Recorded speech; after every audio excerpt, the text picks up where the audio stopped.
It's all very white. Everything in this box is either white or silver. It's pretty heavy.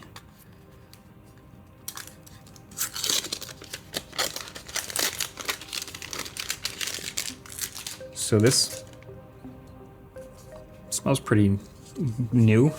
It's got this white braided cable. And I don't know if Apple's even called this MagSafe, but at the end of this cable is one proprietary connector right there. And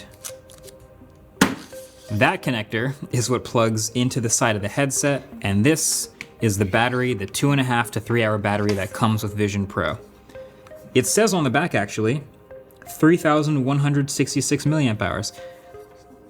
I know a lot of phones that have 5,000 milliamp hour batteries that feel much lighter than this, so I'm curious why this feels so heavy, but that's the battery. And then in order to get more than 2.5 hours or to charge the battery, you have the cable, USB-C, and the wall brick. So let's see what the wall brick says. I hope it charges fast.